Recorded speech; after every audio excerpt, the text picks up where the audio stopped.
بسم اللہ الرحمن الرحیم۔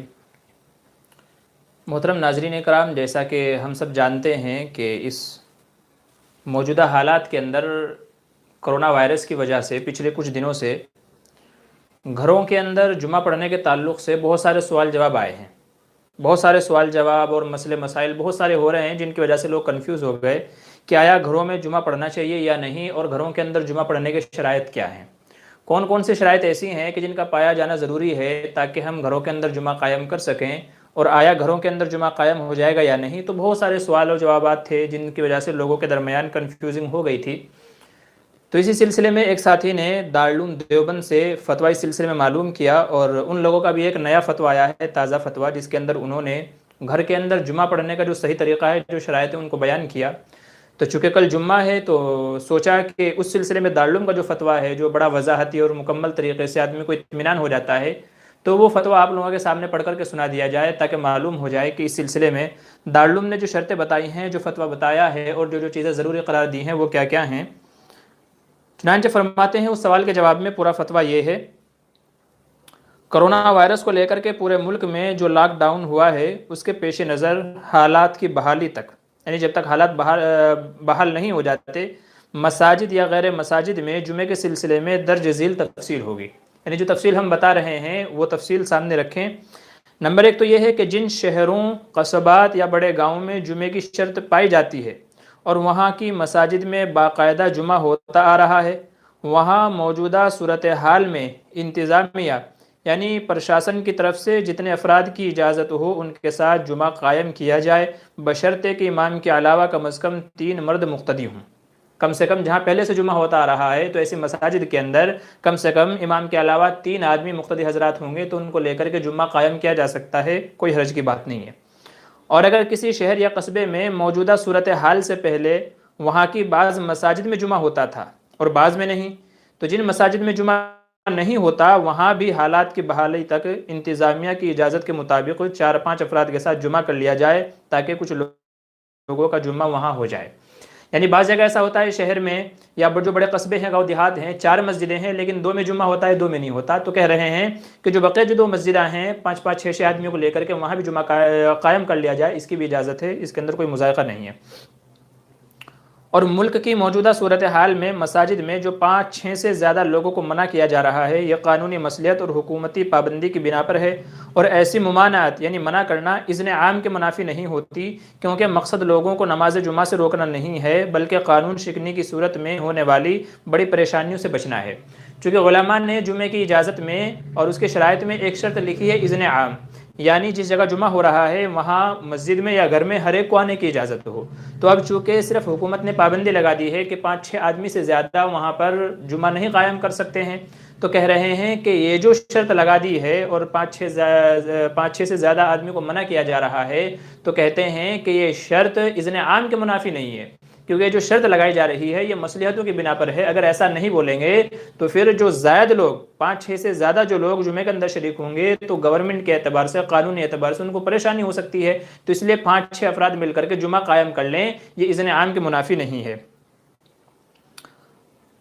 چنانچہ امداد الفتاویٰ کا حوالہ دیتے ہوئے لکھتے ہیں، اذن عام ہونا بھی من جملہ شرائط صحت جمعہ ہے، جس کے معنی یہ ہیں کہ خود نماز پڑھنے والے کو روکنا وہاں مقصود نہ ہو، باقی اگر روک ٹوک کسی اور ضرورت سے ہو تو وہ اذن عام میں مخل نہیں ہے۔ چنانچہ امداد الاحکام کے حوالے سے بھی لکھتے ہیں کہ اگر چھاونی یا قلعے میں جمعہ ادا کیا جائے تو جائز ہے، گو چھاونی اور قلعے میں دوسرے لوگ نہ آ سکتے ہوں، کیونکہ مقصود نماز سے روکنا نہیں ہے بلکہ انتظام کرنا مقصود ہے۔ تو جیسے جیل کے اندر، چھاونیوں کے اندر، ایئرپورٹ وغیرہ کے اندر مسجدیں ہوتی ہیں تو وہاں بھی جمعہ ہو سکتا ہے۔ یہ الگ بات ہے کہ سیکورٹی کی وجہ سے باہر کے لوگوں کو وہاں آنے نہیں دیا جاتا۔ تو چونکہ یہ جو لوگوں کو روکنا ہے یہ کسی اور مصلحت کے پیش نظر ہے، تو یہ روکنا، منع کرنا یہ اذن عام کے منافی نہیں ہے، بلکہ ایسی جگہوں پر بھی نماز جمعہ صحیح ہو جائے گی، جیسے جیل ہے، ایئرپورٹ ہے، بندرگاہ وغیرہ ہے، دوسری چیزیں ہیں۔ دوسرا جزء فرماتے ہیں، محلے کے جو لوگ مسجد میں جمعہ ادا نہ کر سکے وہ اپنی بیٹھک یا باہری کمرے میں انتظامیہ کی طرف سے کسی پریشانی یا روک ٹوک کے بغیر اذن عام کے ساتھ جمعہ قائم کر سکتے ہیں، یعنی آس پاس والوں کو جمعے کی اطلاع کر دی جائے تاکہ جو کوئی جمعے میں آنا چاہے آ سکے، اگرچہ قانونی مصلحت اور حکومتی پابندی کی وجہ سے 5 کے بعد مزید لوگوں کو منع کر دیا جائے تو وہ حضرات بھی امام کے علاوہ کم از کم 3 بالغ مرد مقتدیوں کو لے کر مختصر خطبہ مختصر قرات کے ساتھ ہی جمعہ ادا کریں، اور اگر کسی جگہ انتظامیہ کی طرف سے کسی پریشانی یا روک ٹوک کو اندیشہ ہو تو جمعے سے پہلے زبانی بات چیت کے ذریعے انہیں اعتماد میں لے لیا جائے اور بطور احتیاط درج ذیل 2 باتوں کا لحاظ رکھا جائے۔ ایک، جو شخص اپنے گھر کی بیٹھک یا باہری کمرے میں آس پاس 3-4 لوگوں کے ساتھ جمعہ قائم کرنا چاہے وہ خطرات اور اندیشوں کے سلسلے میں محض اپنی رائے پر بھروسہ نہ کرے بلکہ 1-2 مقامی علماء اور حالات و واقعات پر گہری نظر رکھنے والے اہل محلہ سے بھی مشورہ کر لے۔ دوسری بات، آئندہ کے حالات کے بارے میں فی الحال کچھ نہیں کہا جا سکتا، اس لیے ہر جمعے کو بیٹھک یا باہری کمرے میں جمعہ قائم کرنے میں خاص ان دنوں کے حالات کو مد نظر رکھا جائے، حالات سے صرف نظر کر کے کسی سابقہ جمعے کو نظیر نہ بنایا جائے، یعنی اگر کسی جمعے میں حالات زیادہ سخت ہو جائیں تو انہیں مد نظر رکھا جائے۔ تو کہہ رہے ہیں کہ یہ جو ہم ابھی جمعے کی اجازت دے رہے ہیں یہ فی الحال کے حالات کے اعتبار سے ہے، اگر آگے چل کر کے حالات مزید سخت ہو جاتے ہیں تو پھر دوبارہ حکم معلوم کیا جائے، یہ نہ دلیل بنائی جائے کہ یہ پچھلی بار تو اجازت دیتی تھی تو اب کیوں نہیں دی جا رہی ہے، تو یہ حالات کے اعتبار سے آگے چل کر کے حکم بدل بھی سکتا ہے۔ تو اس لیے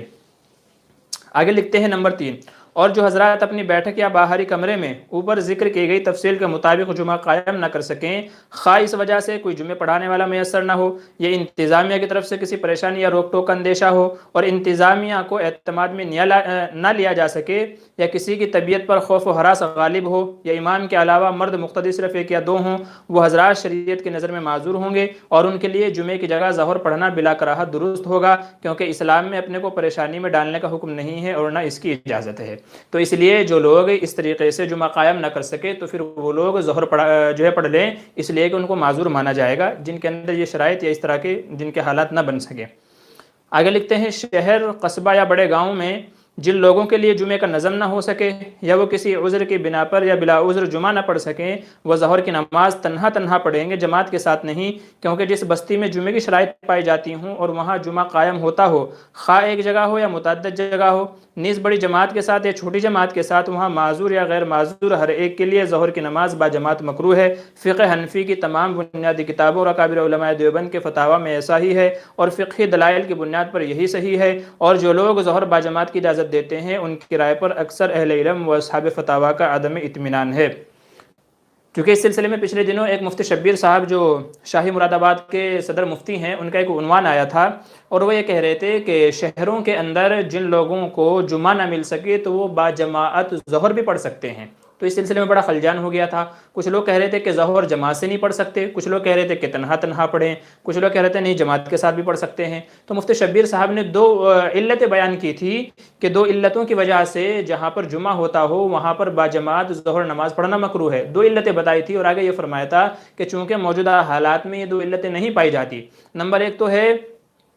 جمعے کا دن ہے اور وہاں پر جمعہ ہو رہا ہے اس وجہ سے، اور دوسرے جمعے کی نماز سے معارضہ لازم آتا ہے کہ جب جمعے کی نماز ہو رہی ہے تو پھر لوگوں کے لیے ظہر با جماعت پڑھنا یہ درست نہیں ہے، اس لیے کہ جمعے کی بھی جماعت ہے، ظہر کی بھی جماعت ہے، تو دونوں میں آپس میں تضاد ہے۔ تو اس وجہ سے وہ کہتے تھے کہ چونکہ یہ 2 علتیں یہاں نہیں پائی جا رہی ہے تو اس لیے جمعے کے دن ظہر بھی با جماعت پڑھ سکتے ہیں۔ تو دارالعلوم کے اس فتوے میں لکھا ہے کہ ظہر با جماعت پڑھنا درست نہیں ہے، اکثر علماء کا یہی قول ہے۔ جہاں پر جمعہ ہوتا ہو، بھلے ہی 1 جگہ ہوتا ہو، 2 جگہ ہوتا ہو، تو ایسی جگہ پر لوگ ظہر اگر پڑھیں گے، جن کو جمعہ میسر نہ ہو سکے، جو جمعہ نہ پڑھ سکتے ہوں تو وہ ظہر پڑھیں گے تو اکیلے پڑھیں گے، تنہا پڑھیں گے، ان کے لیے جماعت کے ساتھ ظہر کی نماز پڑھنا یہ درست نہیں ہے، مکروہ ہے، تنہا ہی نماز پڑھنی چاہیے۔ صحیح اور راجح قول یہی ہے، تو اکثر فتاوی کی کتابوں میں یہی لکھا ہوا ہے۔ اور آگے کہتے ہیں، اور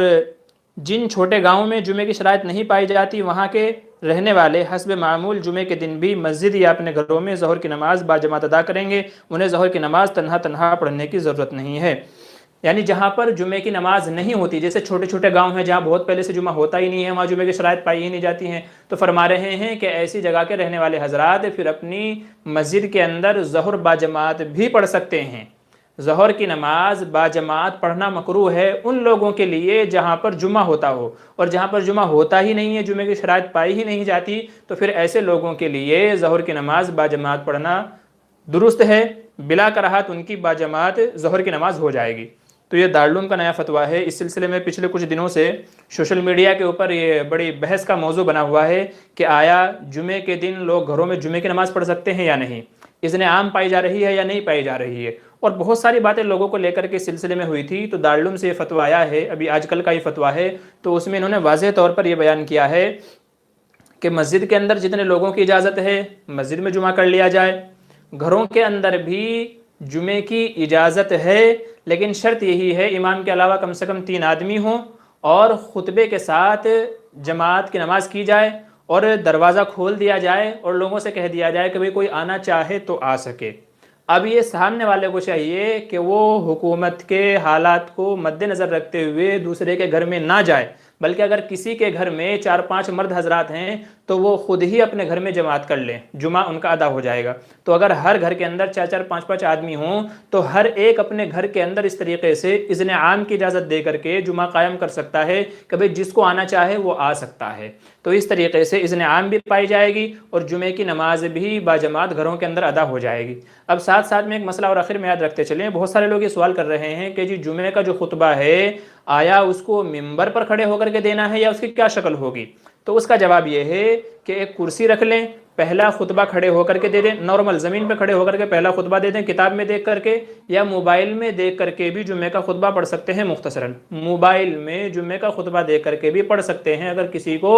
بنا دیکھے پڑھنا نہ آتا ہو۔ اور اگر کسی کو جمعے کا خطبہ یاد بھی نہیں ہے تو پھر قرآن کریم کے اگر اس کو 2-4 آیتیں یاد ہیں تو وہ 2-4 آیتیں قرآن کریم کی پڑھ دینا، یہ بھی جمعے کے خطبے کے قائم مقام ہو جائے گا۔ تو اگر کسی کو قرآن کریم کی 2-4 آیتیں آتی ہوں، جیسے سورہ فاتحہ کہہ لیں یا سورہ کوثر کہہ لیں یا تو سورہ القاریہ کہہ لیں، سورہ والتین والزیتون کہہ لیں، تو اگر کسی کو قرآن کریم کی 2-4 آیتیں 1-2 سورتیں یاد ہیں تو وہ خطبے کی جگہ، جمعے کے خطبے کی جگہ قرآن کریم کی آیتیں پڑھ دے گا تو وہ بھی جمعے کے قائم مقام ہو جائے گا۔ تو اس لیے قرآن کریم کی آیتیں پڑھ دینا جمعے کے خطبے کی جگہ کافی ہے۔ جمعے کا خطبہ موبائل میں دیکھ کر کے بھی پڑھ سکتے ہیں، اور پہلا خطبہ کھڑے ہو کر کے دے گا، پھر اس کے بعد کرسی رکھ لیں، کرسی پر بیٹھ جائیں تھوڑی دیر کے لیے 5-10 سیکنڈ، پھر کھڑے ہو کر کے دوسرا خطبہ دے دیں۔ خطبے کے لیے ممبر کا ہونا ہی ضروری نہیں ہے۔ بہت سارے لوگ یہ سمجھتے ہیں کہ جو خطبہ دینے کے لیے ممبر کا ہونا ضروری ہے، تو یاد رکھیے کہ خطبہ دینے کے لیے ممبر کا ہونا ضروری نہیں ہے، بلکہ کرسی رکھ کر کے نارمل زمین پر کھڑے ہو کر کے پہلا خطبہ دے دیں، پھر آرام سے جو ہے کرسی کے اوپر بیٹھ جائیں، پھر دوسرے خطبے کے لیے کھڑے ہو جائیں اور پھر اس کے بعد 2 رکعت نماز پڑھا دیں، تو اس طریقے سے جمعے کی نماز ادا ہو جائے گی۔ تو لوگ بڑے کنفیوژن کے شکار تھے اس سلسلے میں کہ کیسے جمعے کا خطبہ ادا کیا جائے، کیسے نہیں، اور یا گھروں کے اندر ہو سکتا ہے یا نہیں۔ تو اس لیے اس کا خلاصہ کر دیا، یہ دارالعلوم کا فتویٰ تھا وہ بھی، اور کچھ اور سوال جو ہم سے لوگوں نے جو ہے پوچھے تھے ان کا بھی ہم نے اخیر میں جواب دے دیا ہے۔ دعا فرمائے کہ اللہ تبارک و تعالیٰ دین کی صحیح سمجھ ہم کو عطا فرمائے اور ان تمام مسائل کو سیکھ کر کے اس کے مطابق ہم کو عمل کرنے کی توفیق نصیب فرمائے، آمین ثم آمین۔ آپ حضرات کا بہت بہت شکریہ۔ کوئی اور اگر آپ کے ذہن میں سوال رہ گیا ہو تو وہ ویڈیو کے کمنٹ میں معلوم کر لیں، انشاءاللہ اس کو اگلی ویڈیو کے اندر یا تو تحریری شکل میں اس کا جواب دے دیا جائے گا۔ اب آپ سے اجازت چاہتے ہیں، فقط والسلام، السلام علیکم ورحمۃ اللہ وبرکاتہ۔